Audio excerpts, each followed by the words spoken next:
Hey everyone, it's Megan from the Photographer's Element. We're going to be talking today about how to give your image a little bit of pop, and there's a lot of ways to do that, but today we're specifically going to focus on how to do that with levels. So what we're going to do is I've got my image up right here. We're just going to click and give ourselves a new levels layer. You can also do that here by clicking and going to levels. So the first thing we're going to do is we want to set what our black and white percentage is going to be. So I'm going to come over here to the eyedropper, I'm going to double click on it and bring it up. Now I've already done it, but I'm going to show you here. We don't want, when we click our dropper down for our black area, to be 100% black, because there's not really any area of this picture or most pictures that are going to be 100% complete black.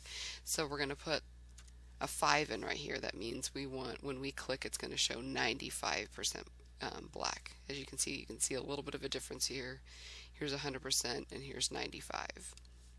We're going to go over to white and double click, and we're going to make it 95 on here, so that way our whites aren't complete white, because again, in most pictures with the correct exposure, we're not going to see 100% white in any of our pictures. So we're going to click OK. The next thing we're going to do, I'm going to click on my black over here because I just like to start there. We're going to hold down the Alt key on our keyboard. We're going to click on this little arrow. You can see it turned totally white. Slowly, we're going to scroll in until we just start to see the areas of black here. And you can kind of see where it's starting to come up. So I'm going to let go with my mouse. Can see that's right there on one of her ears, and maybe a little spot right there where her tail meets her body. So I'm going to slide this back over. I'm going to go to zoom. I'm going to zoom in. Whoop, a little too far. I'm going to take a black dropper. I'm going to click. Now you can zoom back out, kind of see a little bit of a difference there. We're going to click on our white dropper, holding the Alt key down. Again, we're going to click. Now here there's already some areas in the sky that are a little bit blown, but not completely.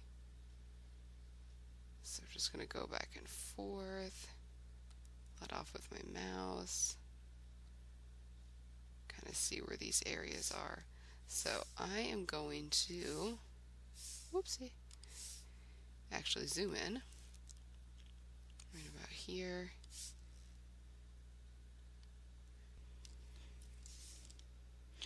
Now for a gray dropper, we're going to find an area on this picture that is actually supposed to be gray, not from color casting, but actually gray.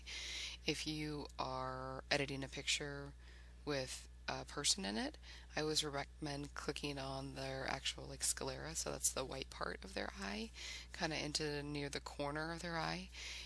Some people say that you should click on, you can use teeth as well, but because I find that teeth can have much more of a wide array of color, I always recommend the eyes, especially if there's going to be color casts in the pictures, then usually that's going to be reflected back into the eyes as well. So typically your color cast will be kind of represented on that sclera of the eye as well. Obviously we don't have a white eye here, so I'm just going to click on a part of her that is kind of a gray color that I like, and we're just going to go right there. Now I zoom back out, you can kind of see that there is a difference in the blacks and the whites and kind of everything, just giving a little bit more contrast to this image, but there is a little bit of a color cast. Now the great thing is you can actually fix this in levels as well. For anyone who just has a white balance issue, you can start here and fix your color cast that way. So we can go right in. The first thing I notice is there's quite a bit of blue. We're going to select our blue channel. We're going to take our midtone slider here, and we're just going to slide it over until I really think that blue is gone, right about there. Now I can see that there's a little bit of green, so I'm going to go over to our green magenta slider, and I'm just going to take this and add a little bit of magenta, and it doesn't take too much. It still looks a little bit cool, and since I slid it over on the blue and yellow, I got a little bit more green. I'm going to add a little bit of red back in because she does have some red coloring here, some sorrel, and you can see that that's a little still on the cool side. So I'm going to add a little bit of red back in.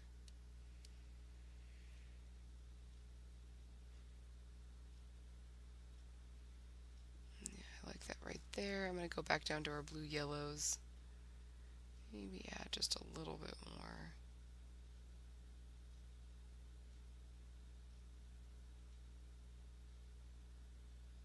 I like that right there.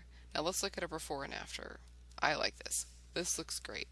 Beautiful coloring, nice contrasty image, but not too much, which is why Levels is so amazing, because you can set exactly where the constraints of your blacks and your whites are, so that way you don't get anything that's too overly black, with your blacks too overly defined or your whites too overly defined, and kind of get those overly contrasty saturated images that most people really try and stay away from. So here's what we ended up at.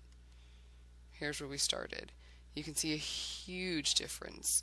The image before, and I found a lot of times when I look at images, I have thought, oh, I really like that image, but I feel like it's just lacking something. And it's amazing what a little Levels adjustment will really do for an image to just really absolutely bring it to life.